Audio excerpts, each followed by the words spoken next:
ay rated SPG. Striktong patnubay at gabay ng magulang ang kailangan. Maaaring may masiselang tema, lengguwahe, karahasan, sexual, horror o droga na hindi angkop sa mga bata. Ikinagulat nga ng lahat nang biglangang dumating ang mga kapulisan. Sa pamamahay nga nitong si Madam Sylvia, hinahanap ngayon si Angel.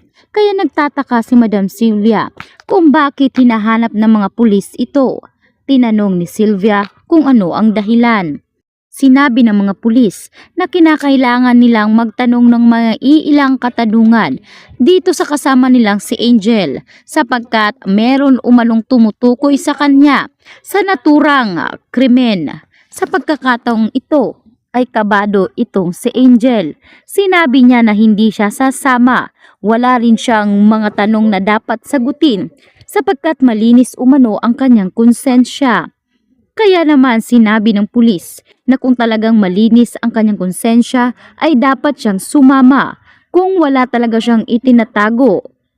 Kaya habang sinasabi ito ng mga pulis ay dito naman ngayon pangiti-ngiti itong si Vanessa.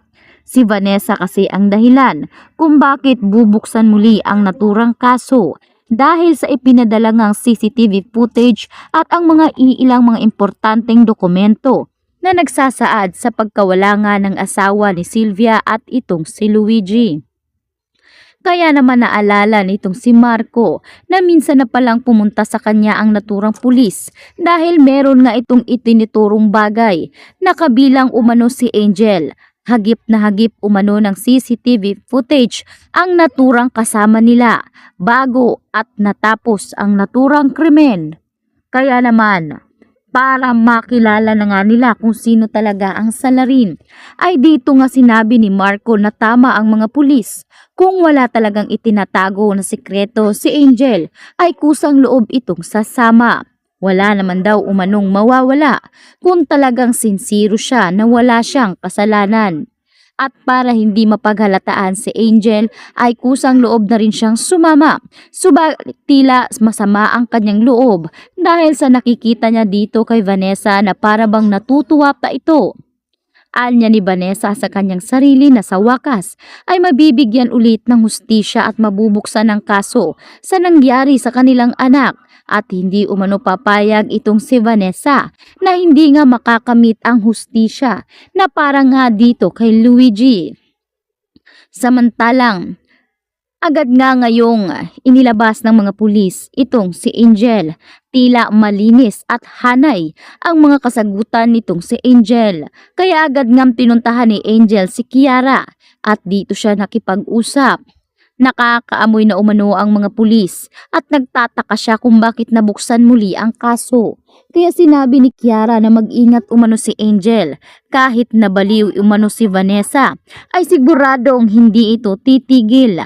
Kung kinakailangan umano na iligpit na nitong si Angel si Vanessa para hindi na nga ito mangamba, ay gawin umano nito. Subalit anya ni Angel, wala naman daw manong kalaban-laban ng isang baliw sa kanya. Siguradong hindi na babalik sa katinuan ng kanyang ate. Kaya mas mainam kung mananatili na lamang buhay itong si Vanessa. Ayaw niya umanong bigyan pa ng problema ang kanyang sarili. Ang mahalaga ay napapalapit umano sa kanya si Mikay at hindi rin magtatagal ay siguradong lalayo na ang loob nitong si Mikay sa kanyang ina. Lalo't baliw nga raw umano ito.